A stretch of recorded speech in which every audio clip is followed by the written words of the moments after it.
This session today will showcase bamboo-based land restoration technologies, best practices in Africa by researchers, policymakers, and innovators through a series of presentations and also opening remarks, which will come from our Deputy Director in INBA. And we also have posters and exhibits actually outside. So with a round of applause, I just want to welcome everyone today so that we can be able to join and learn a bit more about this marvelous plant called bamboo. And at this juncture, I would like to welcome the pre-recorded video of Lu Weiming, who's the Professor Lu, who's a Deputy General Director for INBA.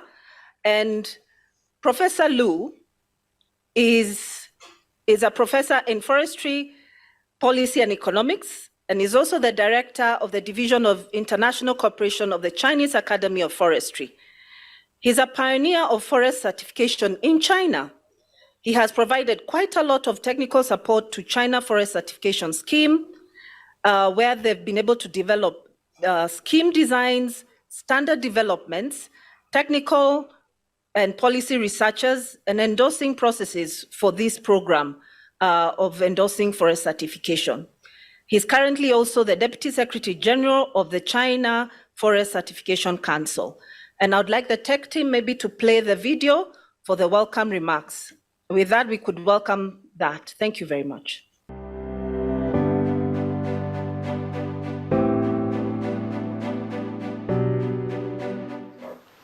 Excellencies, distinguished guests, ladies and gentlemen, it gives me great pleasure to welcome you to the side event organized by INBA, Can Bamboo Save African Livelihoods?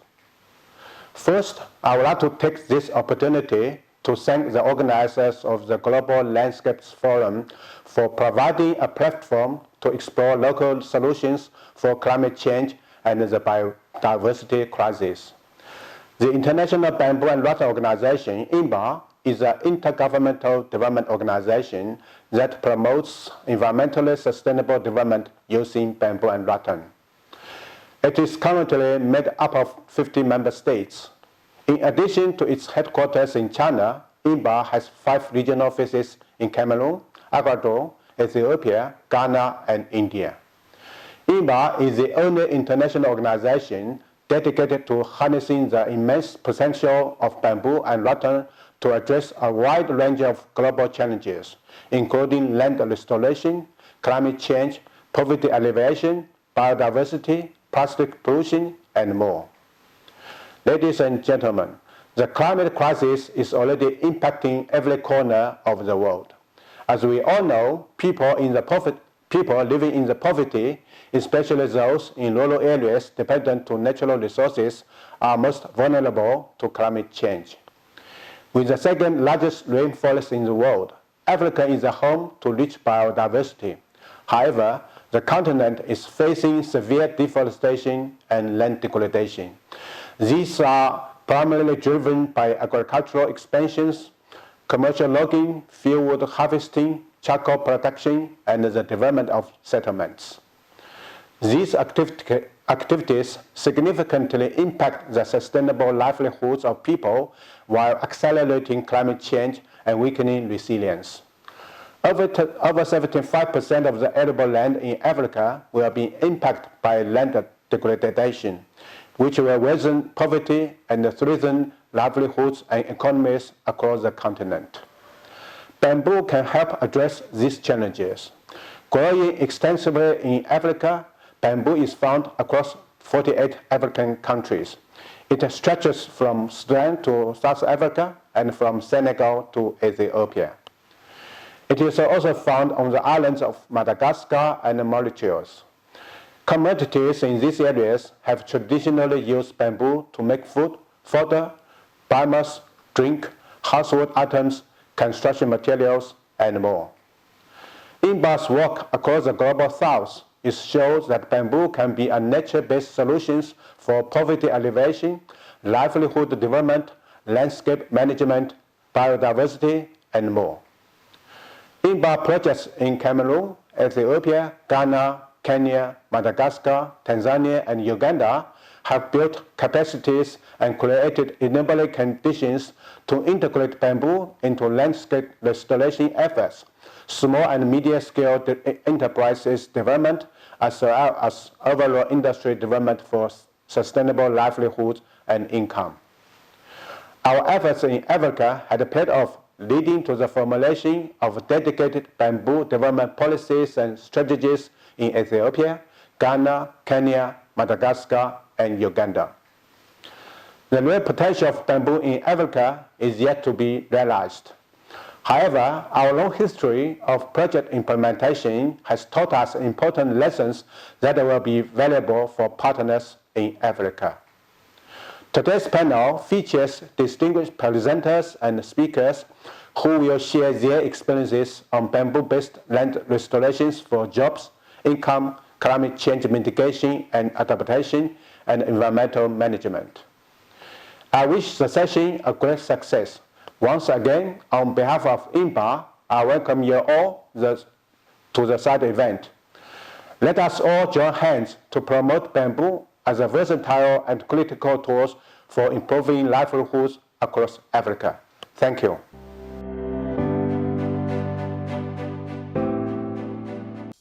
For our Deputy Director General, he's given us a snippet of what INBA is, and he's welcomed us all the way from China. Right now it's midnight in China. So our next presentation is actually coming from Mr. Durai.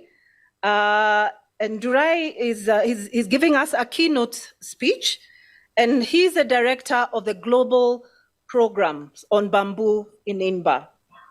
Mr. Durai has had for 15 years, has helped to design and manage large-scale bamboo-based livelihood development programs across the globe.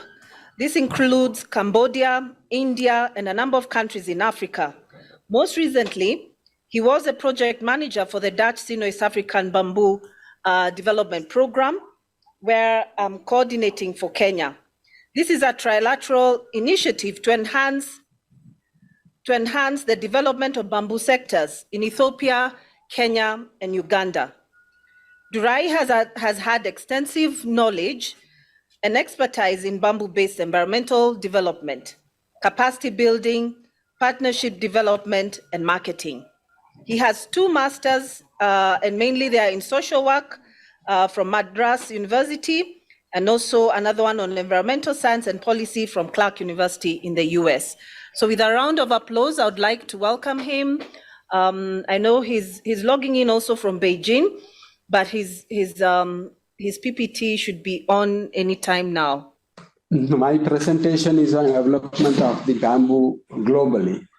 So first I would introduce about INBA. INBA is an intergovernmental organization with like some 50 member states. Our mandate is to promote the use of bamboo and like some sustainable management and trade. INBAR is an observer to the UN General Assembly and 3 Rio Convention. INBAR has like some 50 member states, and majority of them are in Africa. To provide a general overview of bamboo, we have like some 1,642 species of bamboo, and we have around 35 million hectares of known bamboo resources around the world. And the internal production and consumption of the bamboo. Okay, yes. Now they're moving. Okay.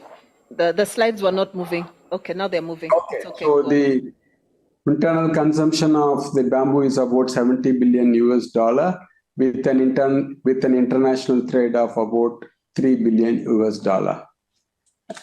Since the conference is on landscape restoration, why bamboo is important for landscape restoration is it is a fodder, a biomass.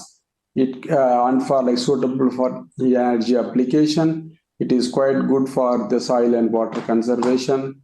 It is integral to the communities. It contributes to the sustainable livelihoods and green economy. Plenty of animals depend upon like bamboo, and it's an important plant for gender equity. this is a picture or a slide to show the suitability of bamboo for soil and water conservation. The global area of the bamboo resource is about 35 million hectare, which I indicated earlier. And if we see the export of the bamboo resource, it is about like 3.4 billion US dollar. And when it comes to Africa, we have about 8.1 million hectare of bamboo.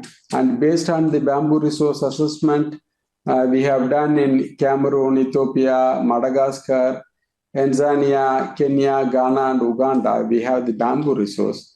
And these are all the countries where we have the bamboo resource in huge quantities. And other countries like Congo, Senegal, Central African Republic has like considerable bamboo resources, but we don't know how much bamboo resources are there. Generally speaking, 38 countries in Africa has the indigenous bamboo resources, and 38 countries have both indigenous and introduced bamboo resource. If we talk about the trade is too minuscule. It is about like 1% of the global trade, but the bamboo resource is in plenty. The possible value chains from like bamboo, you can do anything. There are about 10,000 products and applications. The trade, the enterprise possibilities can be possible with the bamboo in its whole form without like much value addition, as props, scaffolding materials, energy, pulp and paper, and so on. For food, it is a shoot, it is a fodder, it is a biomass, both for the humans and for the animals. Yeah, I think previously I was speaking about the food for shoot and for like leaves, and the bamboo poles as a value chains. The woven products can be industrialized or like some semi-industrialized with a very strong value chain which can like benefit the poor. The furniture, both from the industrial processing of bamboo and for the whole culm, is like possible.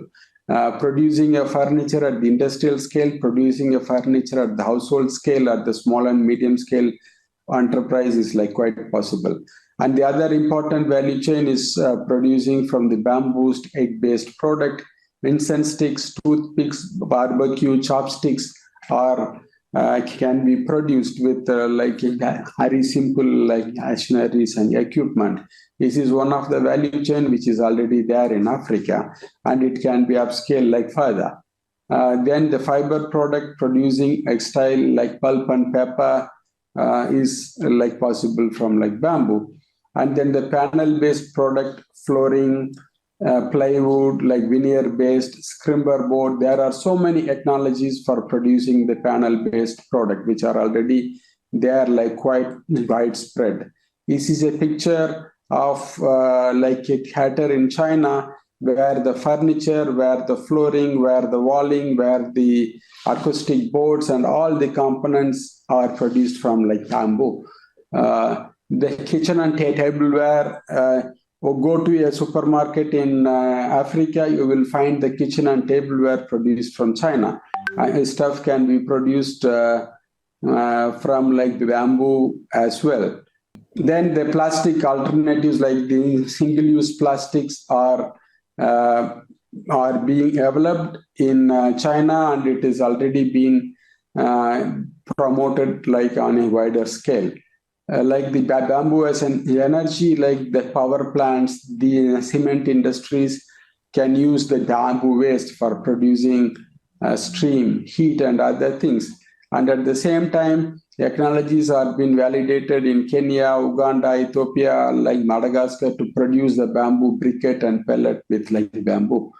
There are so many other innovative products like the hand mill blade, the pipes as big as 8 meters in diameter.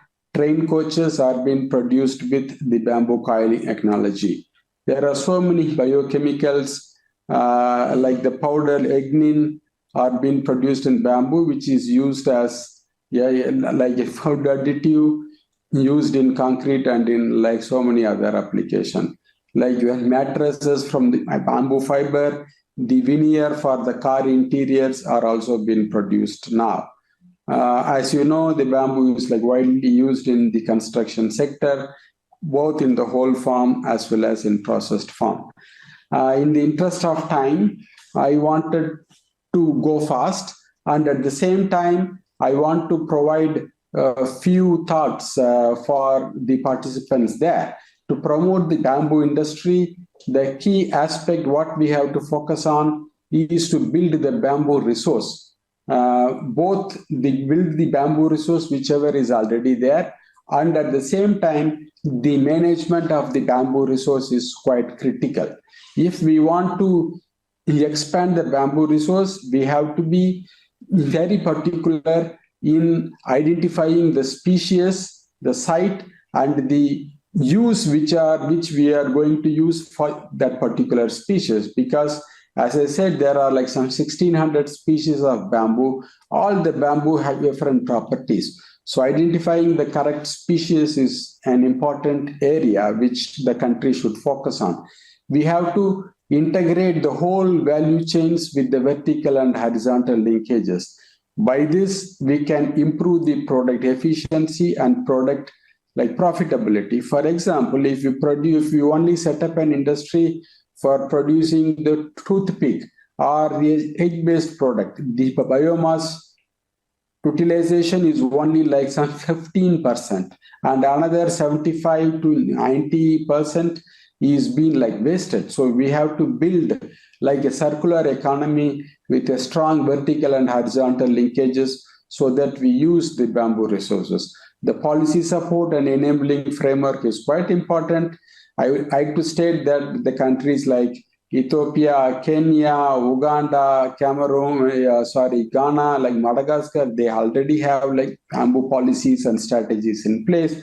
And there are like several countries like Cameroon, Tanzania is in the process of developing the bamboo strategies and policies. Developing models, demonstration, and like site trainings is quite important.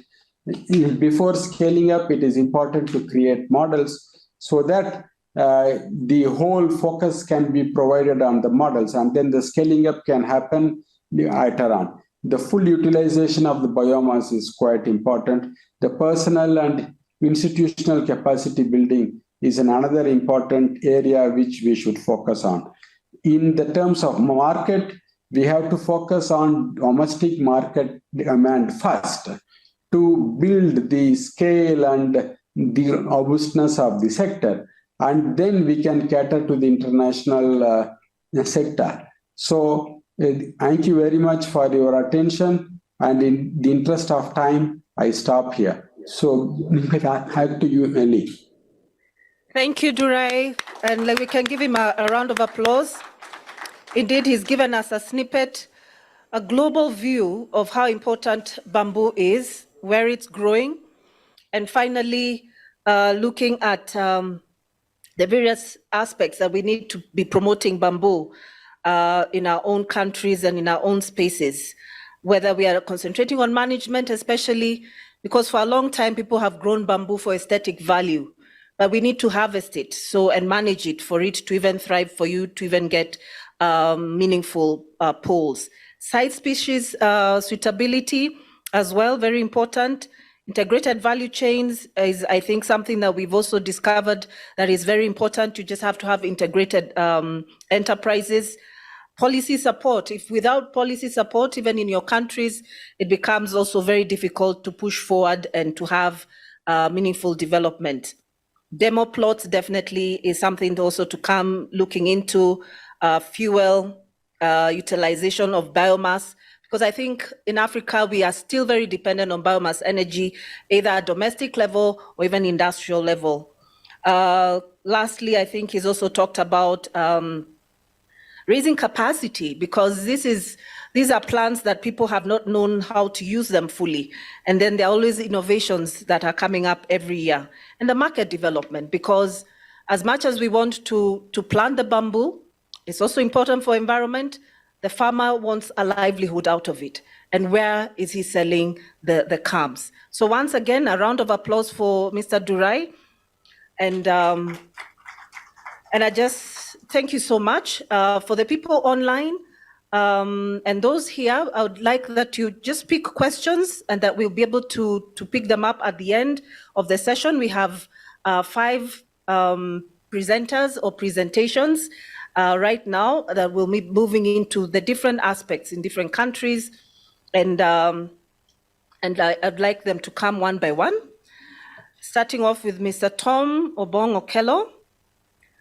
He's Executive Director at the National Forest Authority of Uganda. I welcome him to come and join me on the platform. A clap for him. He has 30 years of experience and knowledge of natural resource management, and he has a degree in forestry and a master's in environmental science.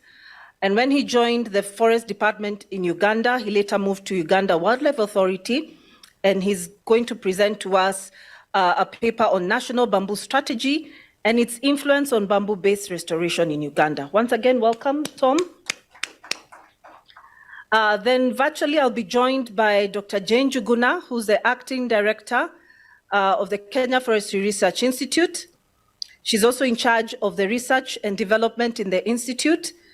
She's a forest pathologist. She holds a BSc in Botany and Zoology from University of Nairobi, an MSc on Forest Science from the University of Melbourne, and a PhD in Forestry Mycology and Pathology from the Swedish University of Agricultural Sciences. Dr. Juguna will be presenting on bamboo for ecological remediation, a case study of Busia in Kenya. We'll also welcome her virtually when the time comes. Then next, I would want to welcome Mr. Mohammed Safda on stage. He's here with us. He's an origination lead at Climate Impact Partners, where he works to build investment cases for carbon projects across the world. He has worked on multi-year, multi-million-dollar transactions, generating several million tons of carbon credits. That is something music to the ears, especially now. Prior to this, he's spent 10 years in West Africa developing physical commodity projects for the local and European energy market, and he has a bachelor's degree from the University of Warwick and a master's from the University of Cambridge. Mr. Safda will be presenting a paper on carbon financing for carbon value chains. How do we entice the people to grow the bamboo? Welcome him. The other speaker that we'll have is Mr. Isaac Charles Akwa. He'll be joining us virtually. He's a specialist in natural resource management with an extensive background in sustainable land management and environmental assessment techniques. He has proven experience in the use of integrated landscape management and participatory approaches in community development. He's currently the GEF operational focal point for Ghana, the national focal point for the African Forest Landscape Restoration Initiative, and project coordinator for the Ghana Landscape Restoration and Small Scale Mining Project. As part of the GEF, Flora in Ghana. This is under the auspices of the World Bank and funded by GEF. Mr. Akwa holds an MSc in Natural Resource Management from Cranfield University, Silso campus in UK, and a BSc in Agriculture from Kwame Nkrumah University of Science and Technology in Ghana. Mr. Akwa will present a paper on exploring the sustainable contribution of bamboo for landscape restoration and small-scale mining project in Ghana. He'll be joining us virtually, and he should be logged in at the moment. And lastly, we have a presentation. I'd like to invite Dr. Selim Reza. He's a passionate social entrepreneur who helps small business grow and handle. Just a small glitch. Dr. Reza, I would like to invite him on the stage. Or Tom, you can come and start talking about as you prepare for to give us an influence of bamboo in Uganda. Maybe about yourself. Compliment. As an introduction, Uganda developed its strategy and action plan in 2019. That is the National Bamboo Strategy and Action Plan 2019. And this is supposed to be a 10-year plan, which is running up to year 2029.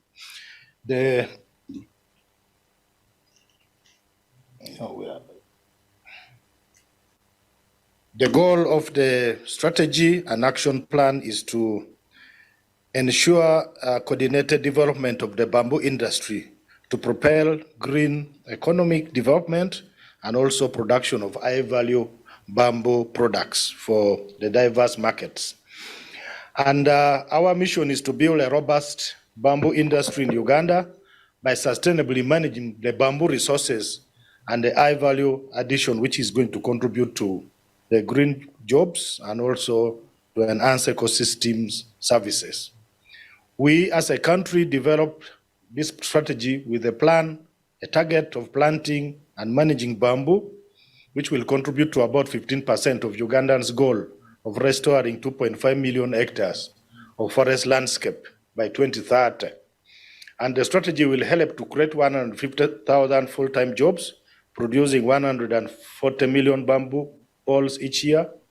And in the long run, we envisage that this strategy will help us to create about 230,000 hectares of bamboo planted on the farm and also 60,000 hectares of regenerated natural bamboo.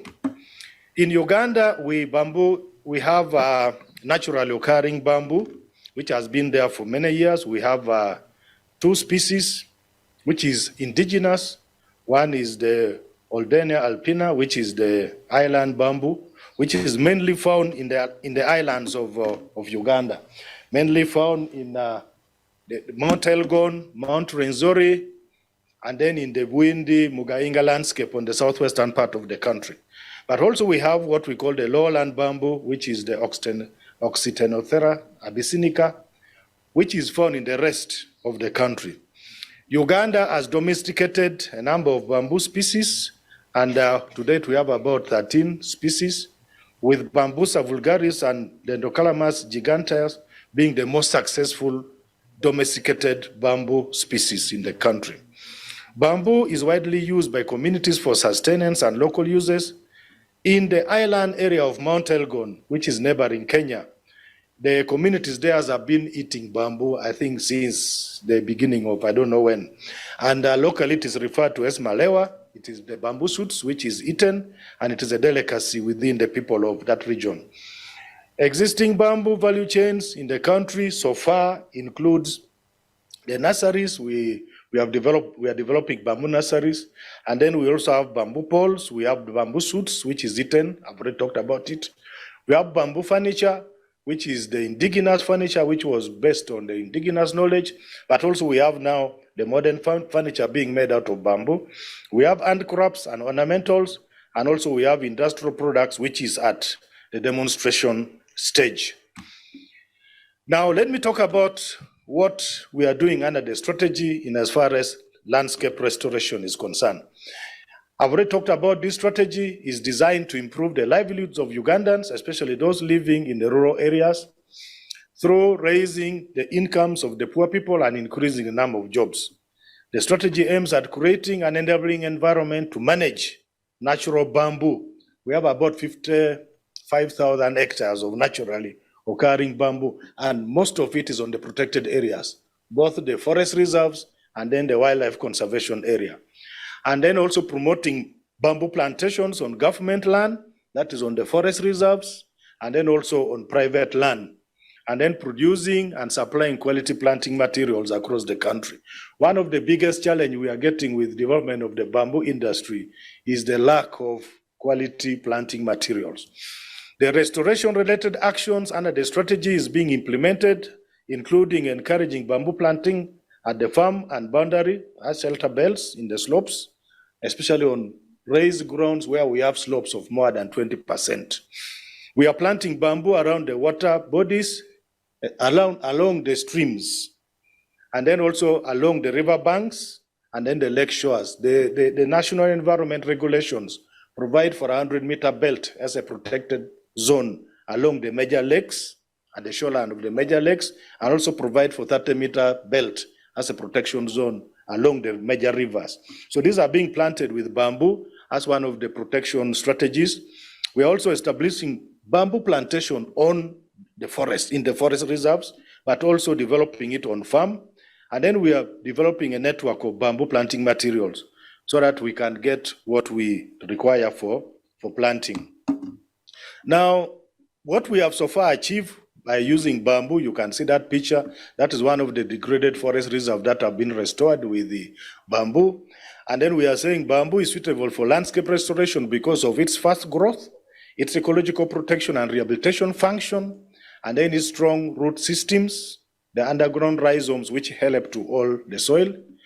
Under the Ministry of Water and Environment, Farm Income Enhancement and Forest Restoration Project, we have so far planted bamboo as a watershed protection, and then we have planted about 500 kilometers along the river banks and also in woodlots, as I've talked about, where we have planted 900 hectares in both in the northeast and then the western part of the country.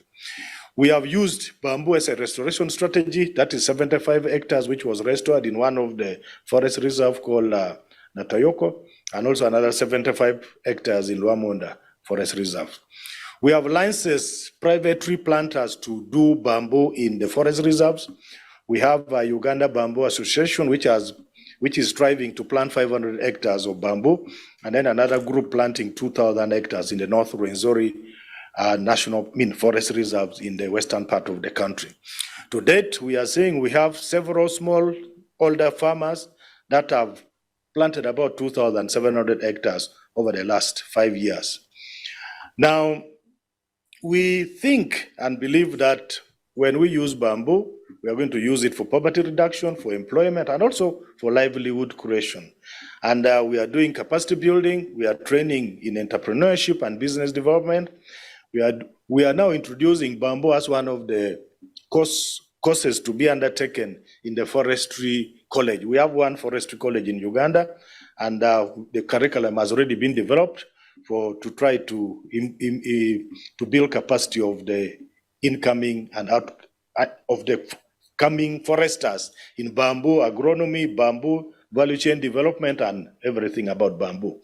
We have trained women, we have trained youth, and then we have now developed some cottage industries for bamboo. And we think bamboo can be propagated as a non-timber forest resource. Now, we are also using bamboo as an energy resource, where we are promoting that partnership between the professional, between government, between the NGOs, so that we can do bamboo briquettes, which is already being done. And we want to thank INBA for donating the demonstration machines which we are using for this. We're also promoting improved stoves and mold production enterprises, where we are going to use bamboo as a source of energy. And we are training trainers in bamboo energy development. Now, the last slide here is talking about industrial bamboo. Just like Dr. Durai was talking about, most of the industrial products are being done in China, in India. I think Ethiopia is doing something now. And in Uganda, Kenya, we are also trying to follow their footsteps. And these are some of the bamboo products which we are doing at that industrial scale. In conclusion, I want to say that because of its versatility, its rapid growth, its strong root system, and dense canopy, bamboo is an excellent crop for landscape restoration. Development of value chains can create employment and meet the livelihoods needs of the people. What we need is an enabling policy and regulatory framework, and then people have to accept it and then also adopt it at the different levels of governments and then within our communities. I thank you so much for listening to me.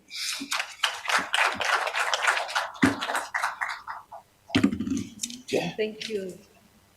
Thank you so much, Mr. Okello. Another round of applause for him.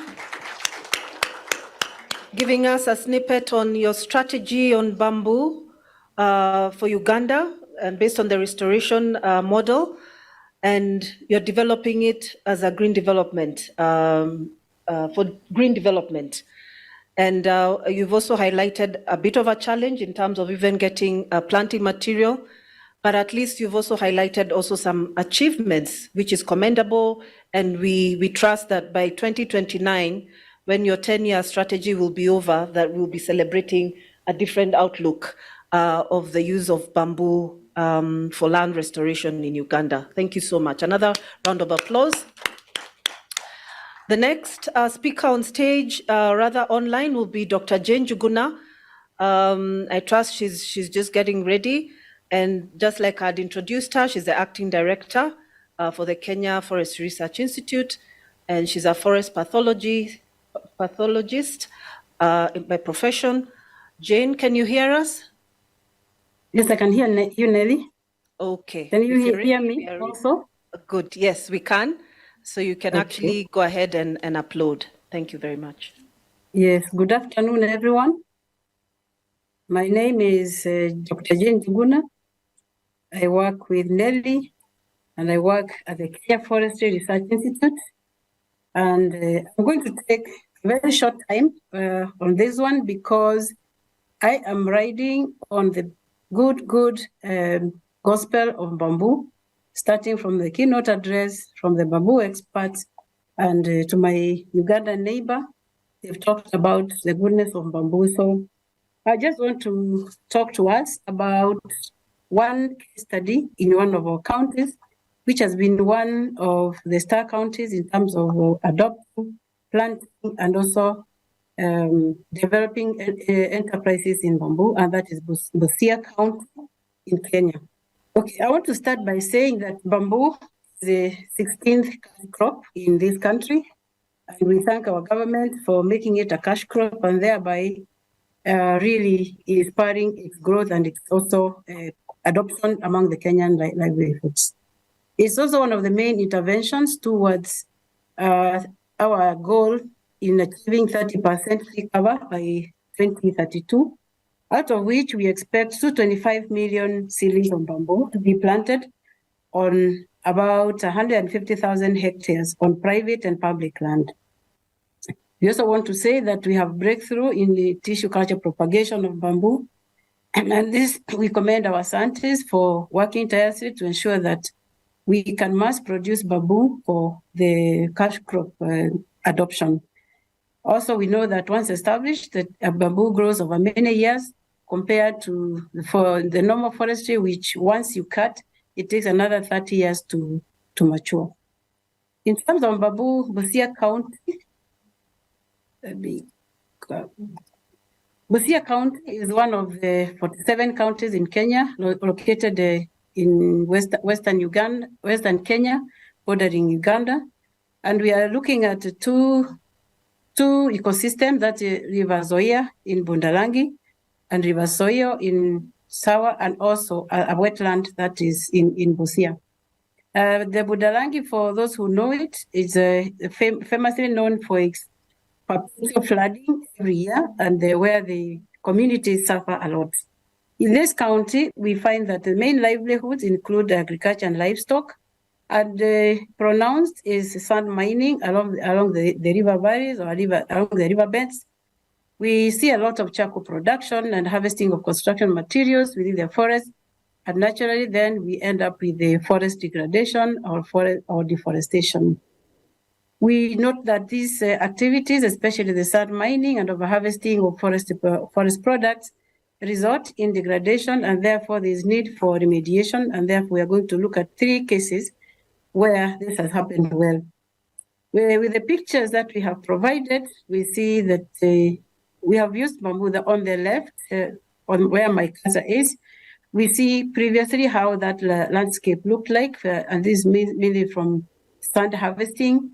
And also on the right, you see what bamboo can do. We see young seedlings on bamboo and some old ones that have already established on that same landscape. We know that sand harvesting not only creates galleries, but also a lot of sand is lost through the river system, through the flooding, and generally ends up filling up Lake Victoria, which affects fishing. In terms of protection of the river, we note that this county covers 415 square kilometers in the river catchment of River Seyo. It supports livelihoods of approximately 4 million people and is a habitat for 520 and 2 plant species. However, the wetland faces a challenge of the impact of growing population, widespread poverty, and inadequate awareness of the goodness of the wetland and the value by communities. Around this wetland, we find that these unsustainable land use practices, which include overexploitation of wetland resources, such as the harvesting of papyrus, wood, fish, and sand and grass.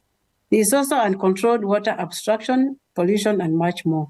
And on the right, you can see what we are talking about, the sand harvesting, the road is waiting around the gullies. We have also, you can also see the bare land that is created by these activities. And on the right where my cursor is, you can see the culms or the stems of bamboo that have been planted along the same river valley in some places. The next one is the River Zoya. As I've said, it has a perpetual flooding. Every year when it rains, that is twice a year, we find people being displaced by the floodplains. And here is some of the work that has been done by KEFRI together with communities by trying to plant bamboo along the river banks. The government has built dikes to solve this problem of the overflooding and the displacing people. But we find that the dikes have also been breaking regularly from the river because it's nothing much other than the dikes to support. And therefore, bamboo has come in handy in terms of helping to stabilize the river banks, in addition to providing livelihoods through culms, which are used for various uses, and also providing climate benefits, as you can see around here. And also these people who are discussing the restoration of the area are actually sitting under bamboo stems. The other benefits we find in Busia County is the provision of livelihood options from the bamboo. The seedling production in Kenya, or where the communities are, provides thousands of green jobs, which keep a lot of our youths and women and even men fully occupied by providing green jobs. We also have over 6,000 farmers growing bamboo, and that means at the end of the day, they have income that is coming from the mature culms and also seeding production. We have industries that are coming up, that is to get more of the poles. And these poles and other products from bamboo support also agriculture, especially horticultural industry. We also know that the projects, especially thanks to INBA, KEFRI, and all those who supported bamboo over the 30 years that KEFRI has been working with bamboo, we have trained youths in terms of for making furniture and handcrafts, which also provide them with jobs and livelihoods. Bamboo also provides other sources of alternative livelihoods, such as the household energy through charcoal briquettes. We have a number of cooperatives that are registered in making briquettes in Busia County. And this enterprise supports the 1350 women enterprises. That means it is supporting 350 households directly through, as you can see, what these ladies and the gentlemen here are doing. They are making and drying charcoal briquettes from bamboo.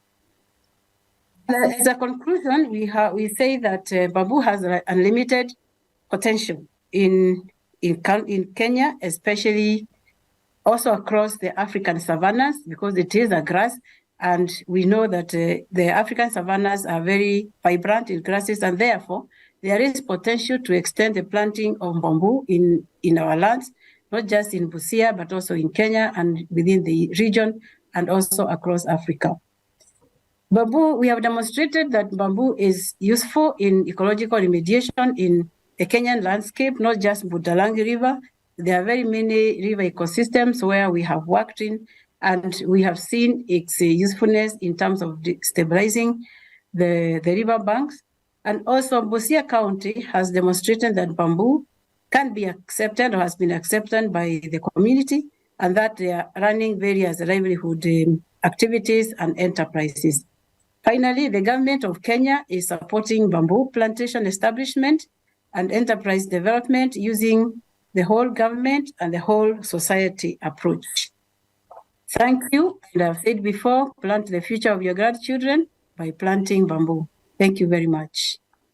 Thank you, Daktari, for a very clear presentation, giving us how bamboo is taken up nationally and also at the county level. Thank you so much for joining us online. Indeed, you've mentioned that we now have an enabling environment in the country where bamboo was created, made a 16th cash crop. So they've allowed us to plant bamboo on farm.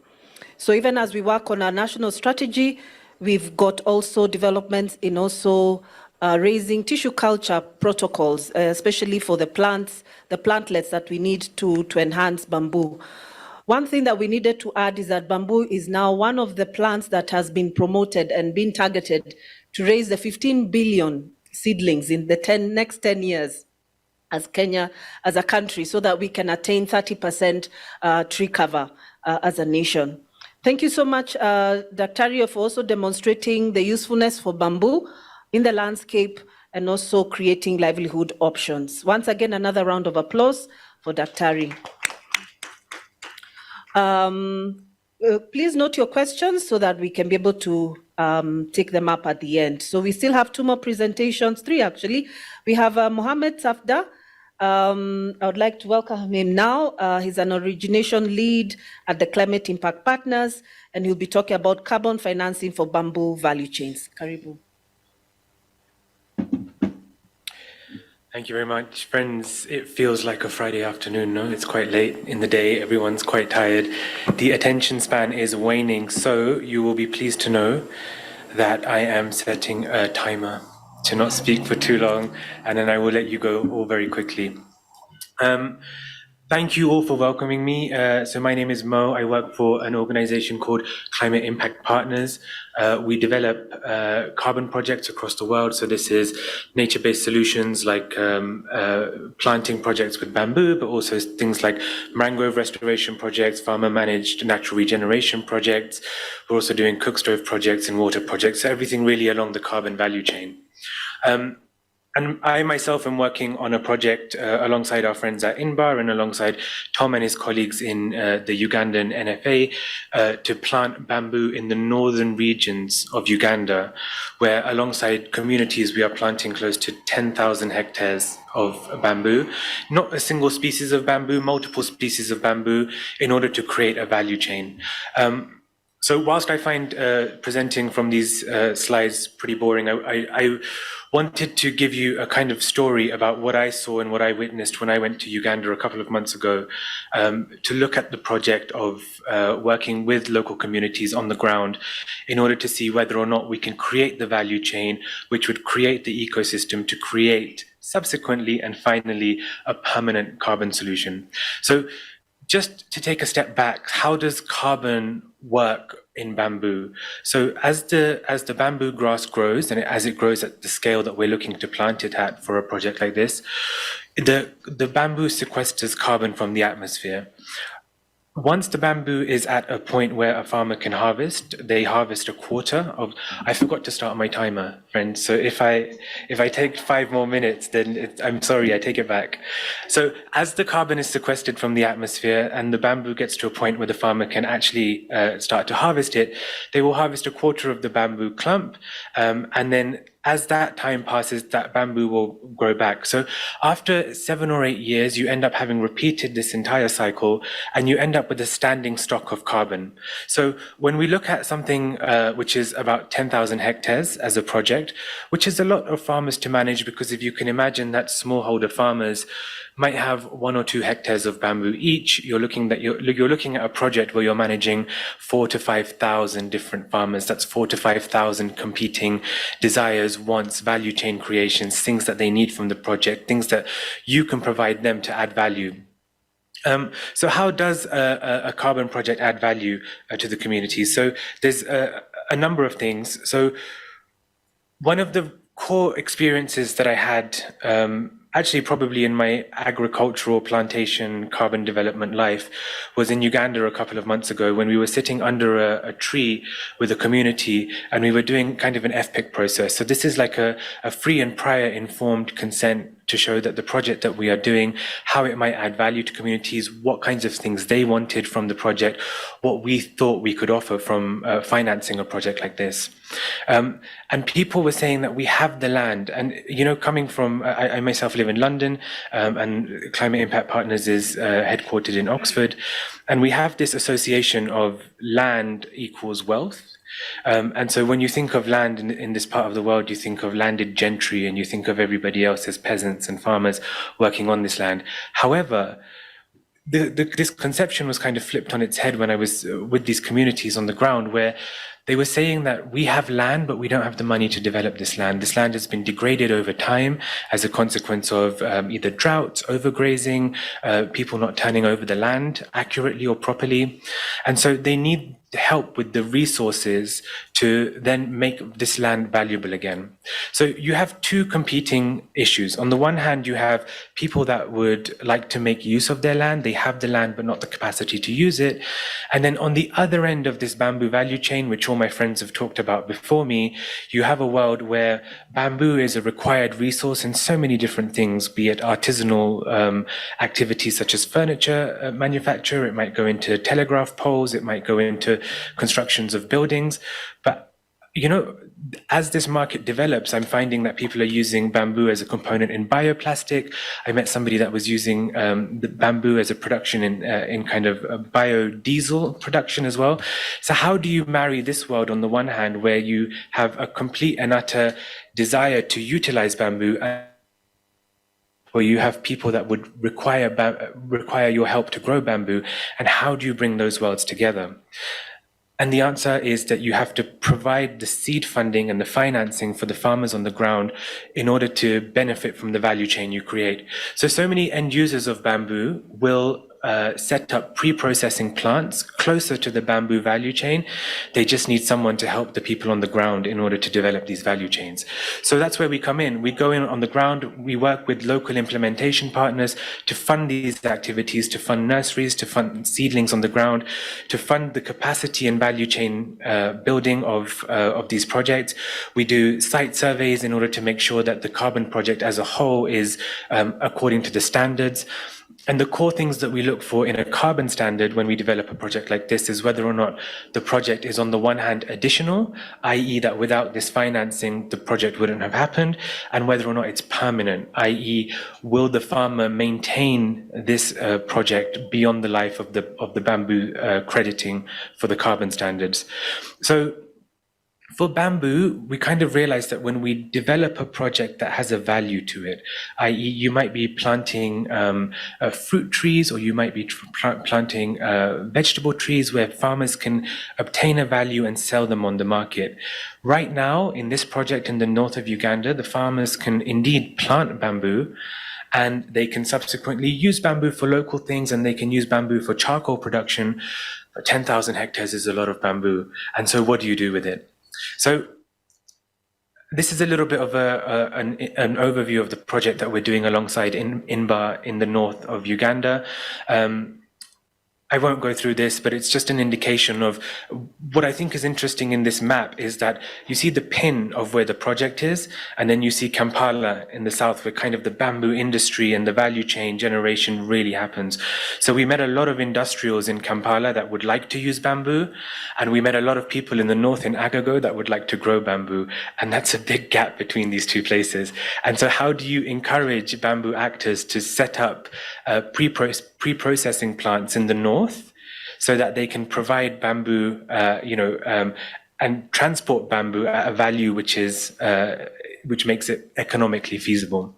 So one of the things about carbon projects like this is that they don't exist unless they are economically viable. So all of these outcomes and activities on the ground need to result in a project which is verifiable by a carbon standard, which is then sellable on a market for carbon credits. And now who uses these carbon credits? It's industrial end users that want to reduce their, offset their carbon footprint. It is governments that are buying on a government to government level. It is individual actors that want to offset their own carbon activities from the flying that they're doing or the energy that they're emitting at home. And so Just an example once more of the project structure. So as climate impact partners, we are financing the project. INBAR in the middle is the capacity builder, and they're doing all of the asset development work on the ground with the communities. And then they are working with building the value chains with the various cooperatives on the ground, the off-takers of the bamboo, and any other third-party implementers that might develop over time. So one of the core things to remember in a project that is being financed by carbon is that these are really long-term projects. At a minimum, whilst bamboo grows very quickly and therefore the investment return on bamboo is pretty quick, you need to be able to monitor these projects for a minimum of 20 years. I can see I'm at 7 minutes, so 3 more minutes and I promise I'll be done. You need to be able to monitor these projects on the ground for at least 20 years. And so what's really important is that the smallholder farmers have incentives to do this. So there's 2 ways of providing these incentives. One is the value chain that you are creating through the bamboo. And here you are hoping to create seminal change. So you're providing value to people that have land, that have had land generationally, that their children will inherit this land. And we want to provide a productive asset onto this land that they can develop and sell year on year as they cultivate this kind of bamboo ecosystem. The other part of this process is that we want to do this in a way which is verifiable for the standard. So it has to be super long term. And the other way of doing that is by giving the farmers on the ground, or at least the cooperatives and the communities on the ground, access to the carbon markets. So whilst the pre-financing of the carbon activities will mean that we are taking some of the carbon credits, a large percentage of these credits will then be returned to the communities. So we'll sell them on their behalf when they are issued, and then the value of that will be returned to probably a cooperative level where the grouping of this money can go into other community activities. So that might be infrastructure projects, schools, roads, hospitals, anything that the community themselves want to spend this money on. This is a super boring slide about what our process looks like to develop a carbon project, but it is just to allude to the fact that there is a lot of scrutiny in carbon markets on what good looks like. There is a lot of actors that develop projects that don't benefit communities. And certainly, sitting in an office in London, we don't know what good looks like for communities. And so we rely on working with credible local partners that can work with us to work with communities on the ground to show us where our finances and our resources are best used. And so this is just to show that it takes a long time to develop a carbon project. Something we've been working with INBAR for the last 12 months. I have 45 seconds. I will be finished very, very quickly. We've been working with INBAR for the last 12 months. It takes anywhere between 12 and 24 months to develop a project to the point where you are happy to invest the tens of millions of dollars it takes in order to do this. And that is everything from understanding the bamboo policy at a national level, to understanding the permanence risk on a farmer level, to understanding the economic dynamics of a market. And so with that, friends, with 20 seconds to go, I thank you very much. Thank you. Thank you, Sapta. Another round of applause. I know time is running, but with the power glitches that we had, we really just have to take that in time. So thank you so much for giving us, debunking the issues about carbon credits and projects, and also trying to also mitigate how you do it also locally, so that you're not just doing it out there and trying to implement it locally. So we look forward to this successful story in Uganda, even as you move regionally, and we look to have more discussions with Mo. And I think for people who are around, Mo is around. I think even their office is in Nairobi and their contacts are available, so that even if you don't have your questions answered here today, you're free to catch up with them and with some of our speakers to be able to get a bit more clarity on what they are doing in the region. So we now move to Western Africa. We have the next presenter. I'm hoping he's online. Mr. Aqua, Ven, can you? Yes, awesome. So I think without too much ado, I'd like to welcome Mr. Aqua Jr., who's a specialist in natural resource management, and he'll be talking about exploring the sustainable contribution of bamboo for landscape restoration and small-scale mining project in Ghana. Welcome, Isaac. Another round of applause as we welcome him. Thank you, and thank you for welcoming me. I hope the host is sharing my presentation. Yes, yeah. So we are exploring the sustainable contribution of bamboo for our landscape restoration project. And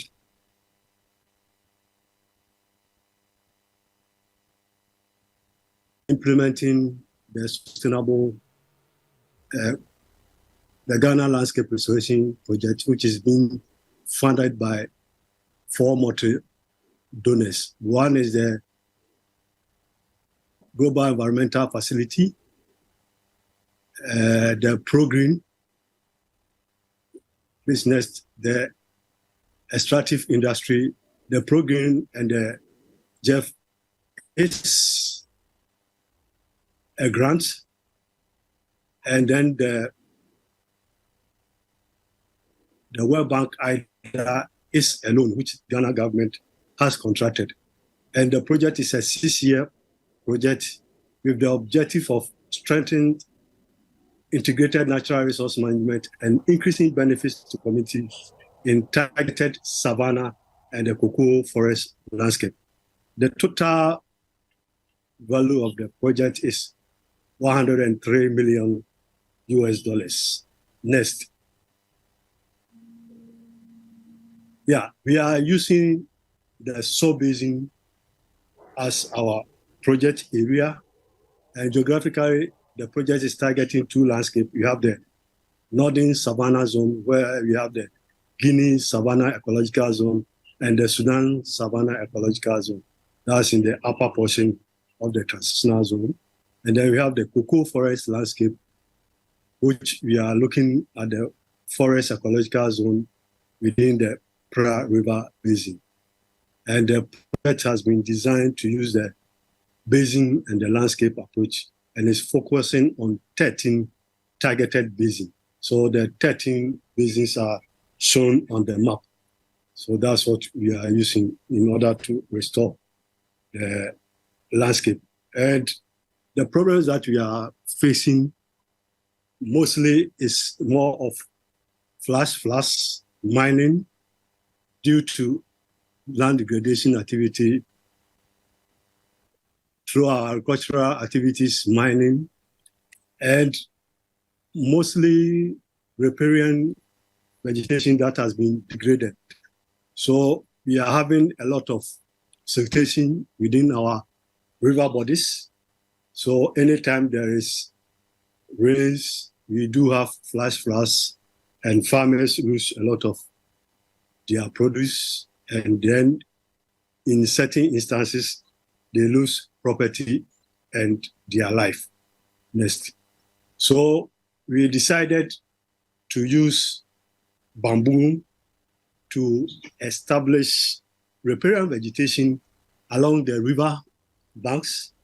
And you could see some of the degraded areas and the community involvement assisting us in establishing the riparian vegetation. And IMBA have been so supportive, providing technical backstopping to our team, community members, and our district staff, and also providing us with planting materials, assisting us to impulses, and assisting communities in the establishment of bamboo nurseries. And currently we have over 15 bamboo nurseries all over the country within the project targeted areas. So if you look at the pictures, you see that some of the areas where the bamboo was established, and this is supporting us to prevent siltation of the water bodies and also reducing erosion along the river banks. Next.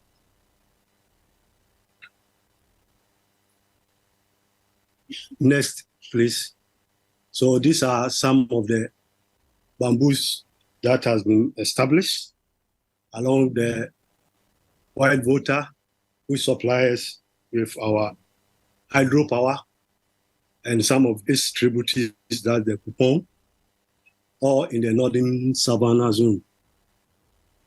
And one challenge that we are facing is farmers' unwillingness to vacate the riparian area, because those areas are fertile and they are able to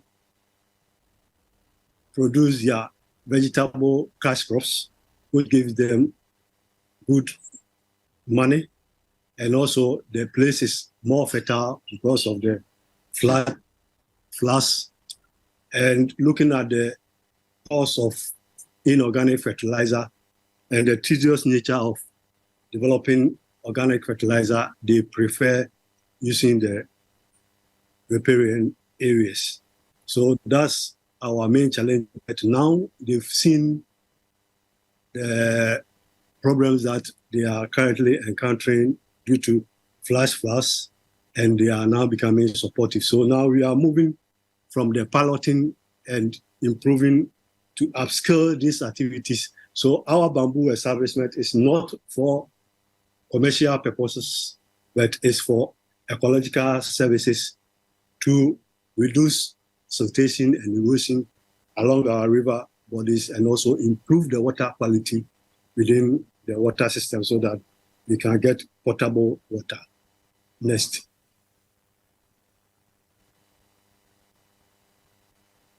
Next.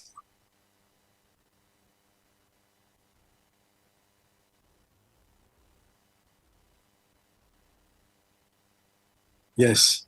So these are 3-year bamboo that were established, and this water.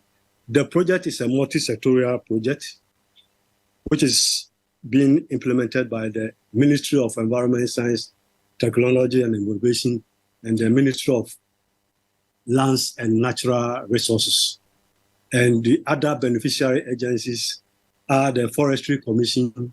We have the Forestry Service Division of the Forestry Commission and the Wildlife Division of the Forestry Commission. We have Ghana Cocoa Board, because if we are able to establish this riparian, it provides the needed ecological environment, that's a microclimatic condition for the sustainable production of cocoa. The Ministry of Food and Agriculture is also a beneficiary. The Water Resource Commission is also a beneficiary. We have the Minerals Commission, Ghana. We have the Precious Minerals Marketing Company as a beneficiary. And we have Ghana Extractive Industry Transparency Initiative. And then the University of Mines in Takwa. So all these multi-sectorial are involved.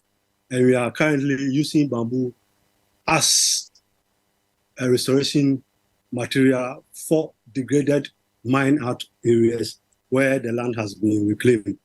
And we started just last year. That's why we don't have slides on that. And we are hoping it will be able to restore those degraded areas, mine out areas that has been restored, and using bamboo to do that. Next.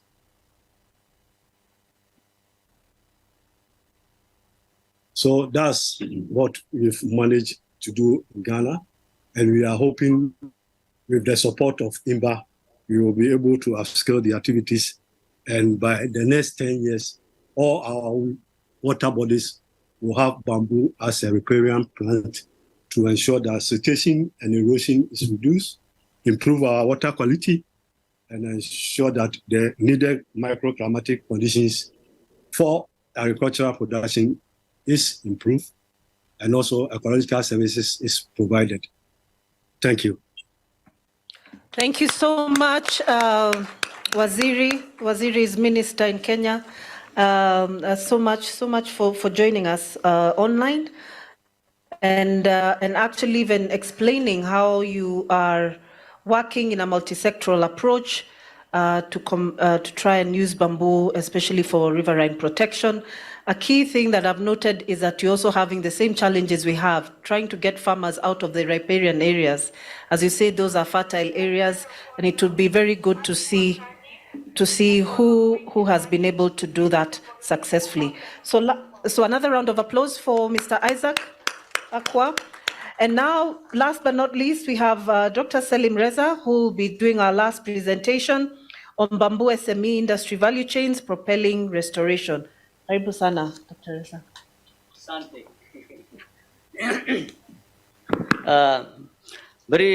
Thank you, moderator, and respected participants or viewers, those who are online, as well as also in presence here.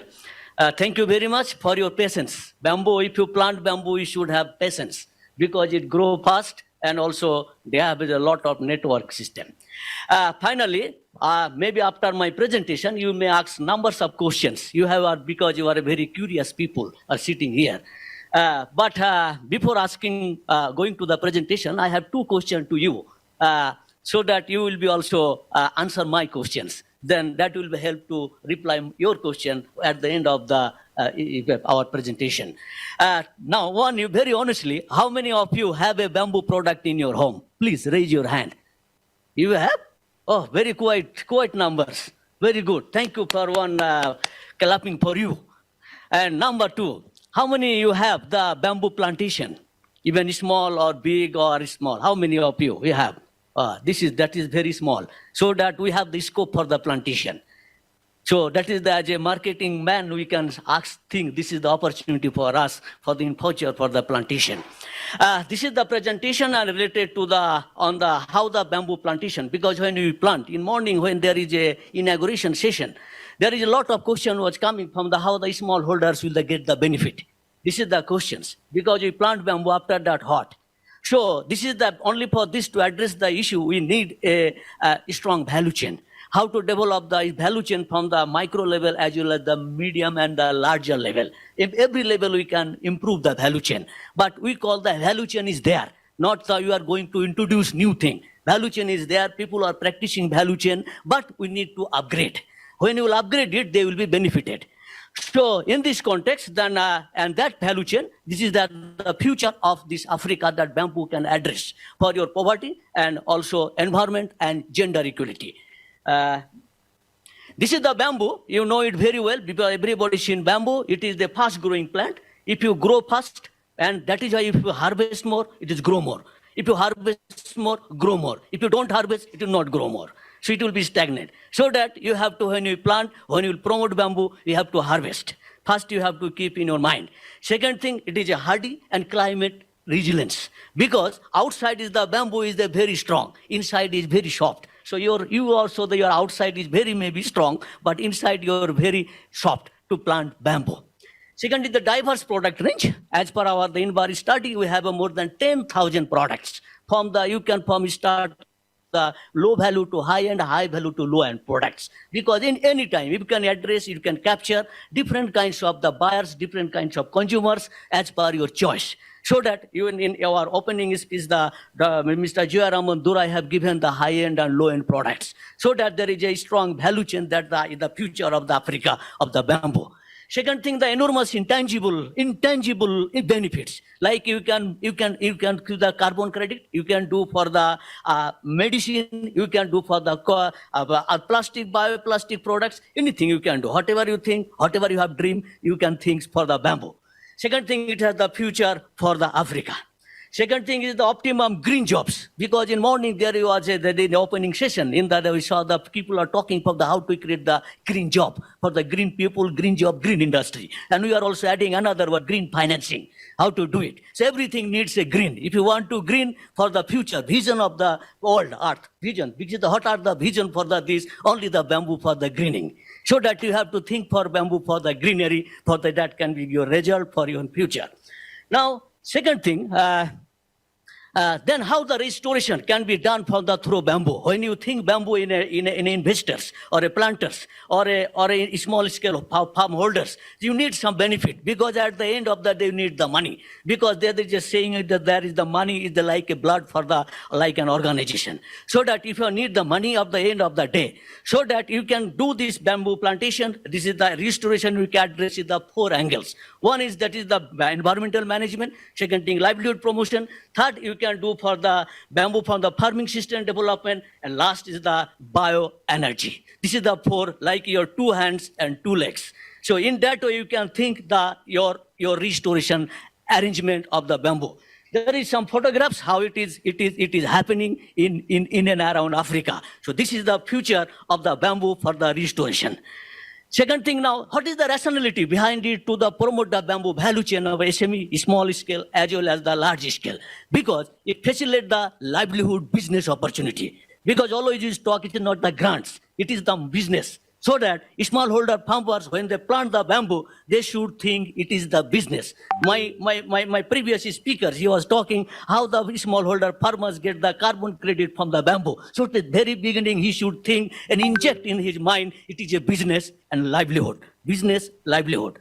Then it gives the quick return, because if you give the other planting plants, you will get 30 years, 20 years, you will get the return.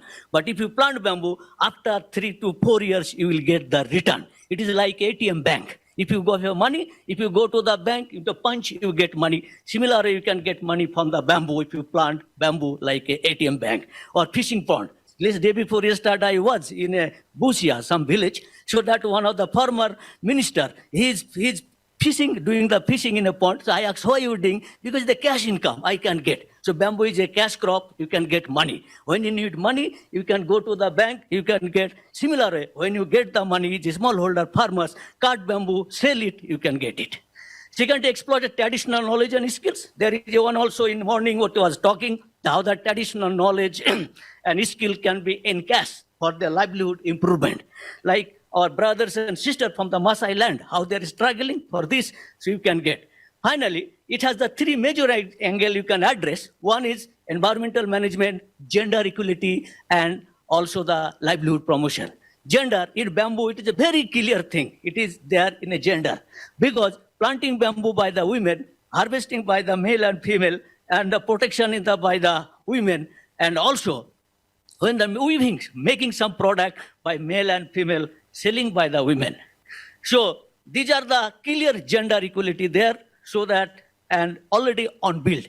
We have to need the upgrade. And it is the future for Africa for land restoration. Second thing, so that how to map the value chain in these entire sectors. It will be your interest where you fit. Everywhere you may not fit. But somewhere you can fit, somewhere our George Morgan is here from the Tanzania, he can fit. He may not fit all the value chain places. So that you can do fast value chain can be addressed for the quality planting materials. Like Mr. Tom, who was talking about the quality planting material, how to produce, so that you can strengthen the value chain of that particular aspect for the future of Africa. And second value chain, we can issue the planting material production. You go for the bamboo plantation. That plantation you can do different level, different scale. Like you can go for the river bank plantation, you can go for the homestead plantation, you can go for the farm boundary plantation, everywhere. If you choose, it is up to you. Nowadays, people are planting in their rooftop also, because bamboo gives 35% oxygen other than tree. So that can help so that you are planting. Second thing, you can go for the sustainable management and harvesting. I told very beginning, if you harvest more, you can get more. Therefore, if you don't harvest, you don't get anything. So that sustainable harvesting management practice will give you more benefit for the bamboo, for the farmers, and different level and different scale. Second thing, primary processing you have to develop, because you saw this is the small processing center we can develop at the farm gate where the production is coming. The farmer is harvesting, there you can do the treatment, small treatment process. We can do the small splitting process. Primary processing we can do. That can go to the different industry. Like a charcoal industry, he may not need the whole bamboo, so that he need only the node or internode, the wastage part of the bamboo. Because very beginning of the opening speech, our Judge Jairamon Durai was saying 85% is the wastage. So what you will do with this waste? This is the need another value chain for these sectors. So that is the future of the Africa for land restoration. Second, in the value chain, you can do, this is the mapping, this is the multi-supply chain. And third is the use of the processing and retailing and also the consumption. That is the different chain. But after consumption, the waste, you can again recycle it. So that it is a vicious cycle and it contribute in the circular economy. So that you can develop, it is not fully waste. When you use the furniture which break, you can convert in the charcoal. so that can give the value, add value. And this is the future of bamboo in Africa for land restoration. These are some grounding snapshots. You can see there is the from the furnitures, making from the plantation, sustainable harvesting management, and also the industries, and also this is the consumption. This is happening in Africa. So this is the futures, and you and our responsibility to scale up to reach more benefit for the poor people, for their livelihood, and for their economic development, for sustainability. But everything is not only green. There is also some dark and also some aspect is here. Because if there is no challenge, so how to make the success? So if you want to get the success, so you have to face some challenges. Everybody is in our life have some challenges. So that challenges we overcome so that we got the result of the success. So that we have some challenges. If you want to go scale up, that is needed from the bamboo strategy and action plan. Already few countries have the action plan and strategy. If you go for the bamboo, for the large scale restoration, we need the very, very robust and healthy strategic plan for the country. That will help, like example of the Ethiopia government. They have the Green Legacy Program for Honorable Prime Ministers. They introduced 10% bamboo for their plantations, so that every year increasing the plantation asset. Similar way, other countries also doing. Same, these are the cases. These are the lessons. If we implement and introduce, that will help our restoration process linked with the livelihood and environmental management. Second thing, upgrading proper value chain. I'm not talking a very huge, large scale value chain, proper, how the poor people can be benefit, because for whom we are talking, because smallholder farmers, individual farmers, there is small group, cooperatives, they are the small stakeholders, and they are the future of our new vision of our today's discussion. So that we have to think, and then we need enabling environment for the bamboo, so that will help us, and hopefully this particular our presentation and discussion give you a chance to think you for bamboo. Hopefully tonight you will think for bamboo, and tomorrow you will come and back to your home or your country, you will start for think for bamboo and act for bamboo and be like a bamboo. This is our message. Thank you very much for giving me the opportunity. Thank you, Salim, for ending in such a animated way. And for those online, they may be wondering whether there's some background music. It's actually showering Nairobi right now. Thank you so much, Salim, for actually giving a map of various bamboo value chains. And I think a critical thing that maybe we can look at is the recycling and the reusing, and just actually using the whole bamboo. It will all have critical uses and the challenges that you've raised. So I think at this point, I know we've run out of time. I don't know whether we have questions on the floor. On the floor, I can see, I don't know whether there are any hands. Ven, are there any on the chat? None on the chat, so it looks like our presenters were very clear. Any on the floor for any clarifications? Yes, I can see a hand there. I don't know, two, maybe some microphones which can move, and you can actually tell us where you're directing the question to. You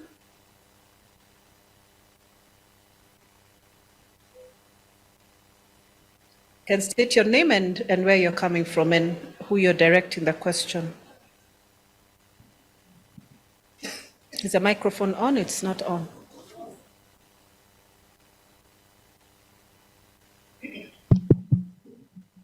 Hello. Yes, very short comment. One is, if China is so much ahead than India, why is Africa discovering the wheel?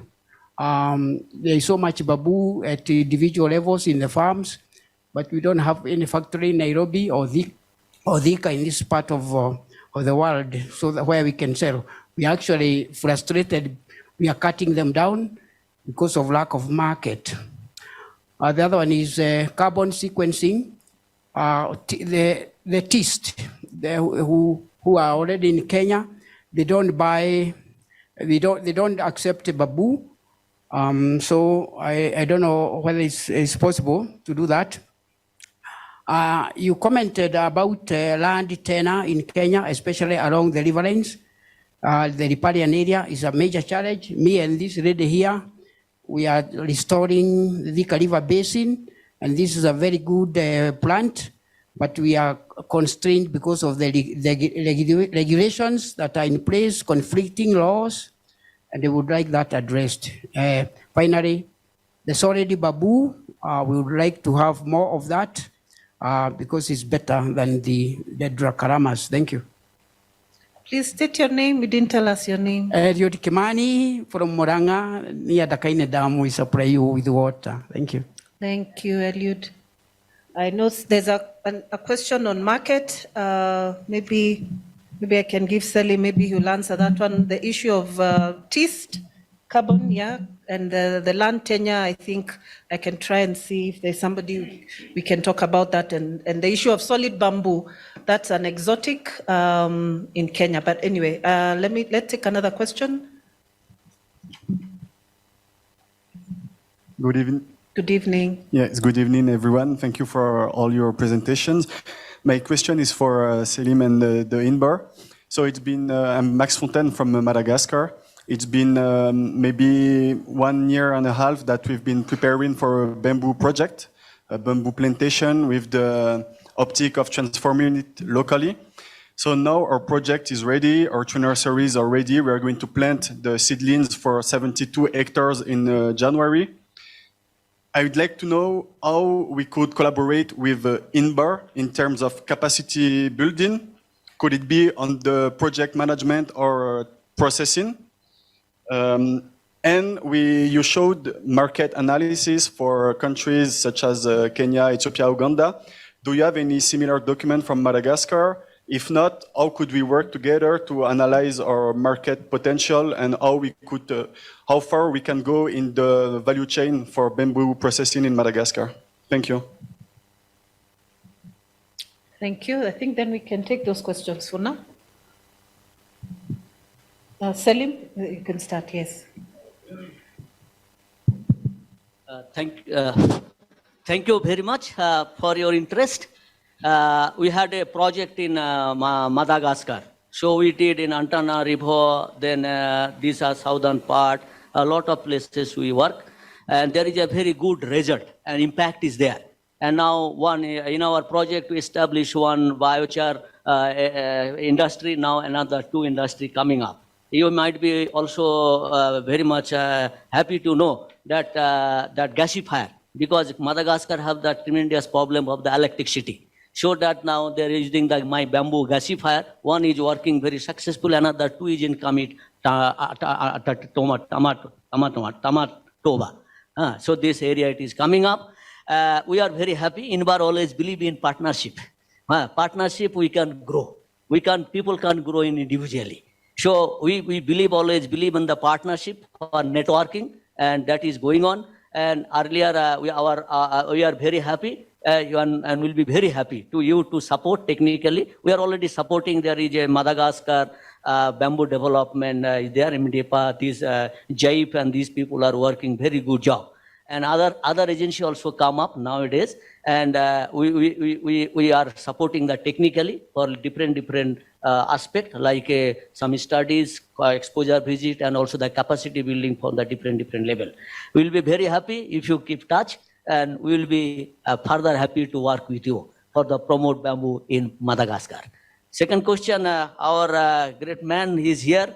You are asking for related to the China is ahead, but this is the always mystery. People always think why China is here, where I'm here.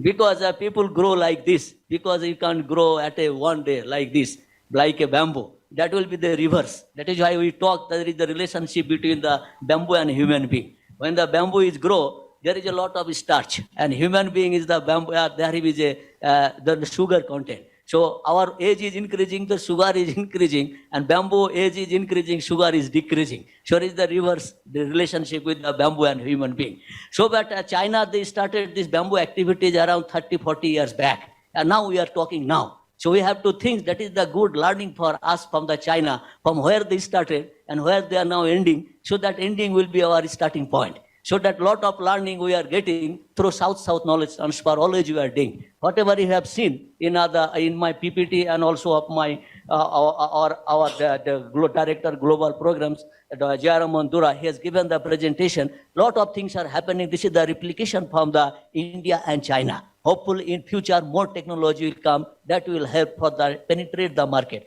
Second thing, some market there is in a commerce and industry they call the market penetration. Always you cannot get the ready market like a cassava or like a food grain in the market you are getting. So that bamboo is such a product you have to put into the for people, so that we always target to the women. When the women will be the more convinced to the male, so bamboo product will be buy for their home. So in that case, we need more and more penetrate market and also institutional marketing. Like different government, they are developing the procurement policy in the public procurement system. We are also closely working the government of Uganda, Ethiopia, and Kenya. Ethiopia government now developing the public procurement policy so that 25% bamboo product they can procure from the different procurement system, like the schools. In the schools, there is a lot of chairs and benches. They are buying the trees from cutting tree, making furniture. 25% furniture or 20%, then how benefit will go directly to the rural poor. Similar way, others product like the plastic alternative products. Now we are talking for the how to address the plastic challenges. So the reduce the pressure on the on tree as well as the other thing. So that now small thing they are introducing like litter bins, baskets in the offices. So that in that way the market is coming up and people are now taking interest on bamboo because they are thinking if I buy bamboo that I'm directly supporting to the rural poor for their livelihood. Thank you. Thank you, Salim. Just 1 minute for the question for TIST, because we've run out of time. Yes. It's even shorter than a minute. Okay, please. It's just to say that it's true. TIST, for those of you that don't know, is a tree planting program. It's got hundreds of thousands of farmers enrolled in this project, which is eventually generating carbon credits. It's true TIST doesn't accept bamboo, but there are a lot of other actors that do consider bamboo a good source of carbon credits. One of the just core things that we rely on for developing these carbon projects is land rights, as you point out. And in riparian areas, it's extremely difficult to know who owns the land, because if you can imagine, funding is coming down to the farmer on the ground, and in exchange they are providing the carbon rights to the land that they are living on. And so it's the realization of these land rights and the transfer of carbon rights, and then that the actions are additional and permanent, so that there is a value chain for the bamboo over the long term, which is meaning that the farmer will be encouraged to keep the bamboo there for a long time. So TIST might not accept bamboo, but there are lots of others, and it's never a race to the bottom. So we can talk afterwards. Thank you, Mo. Thank you so much. Can we just give a round of applause for that session? I know it had a lot of information to be shared. And if there are any further questions, please get in touch with us. And individually, even after this, we are here until tomorrow, and even I think the whole week we'll have other activities going on. At this juncture, I just want to give a chance to Mr. Rene Kam to just give a vote of thanks. He's actually the director of the regional office of INBA based in Cameroon. Just give us a few, just come over so that, because Ven is already on my back. The next session is about to start in 15 minutes. Welcome, Mr. Kam. Thank you, Nelly, and allow me please to commend your excellent facilitation. So I think to keep this short, we've had an excellent session with very complimentary speakers of very high caliber. My takeaway is that we have increasing climate crisis and that the poor are heavily impacted. If we continue with the current trend, 75% of arable land very soon could be potentially degraded. But that bamboo might not be the bullet, the golden bullet, but it's definitely part of the solution.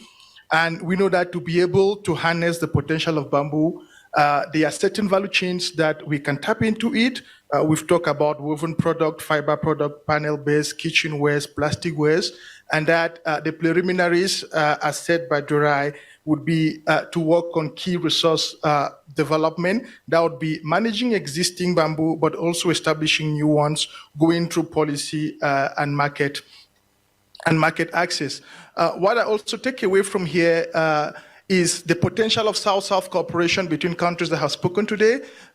In Uganda, we've raised the issue of quality bamboo seedlings, while we acknowledge the scientific progress of KEFRI in terms of seedling production with propagation. So at that level, there is possibility to work together. The good news for the farmers is that today it is possible to make money not only from bamboo product, but also by growing bamboo, and that is possible through carbon project that we saw with at least 20 years for the sequestering time.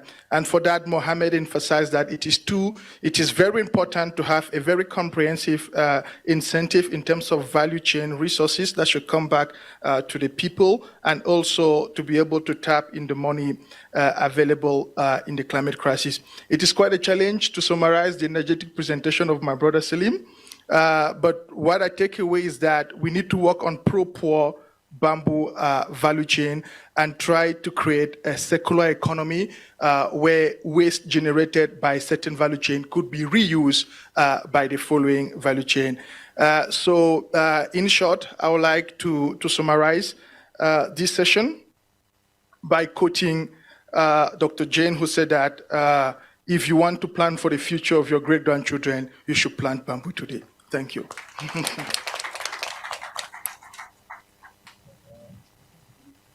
Thank you, everyone. Thank you, Ven and the technical team, for the support. And those online, thank you so much for joining.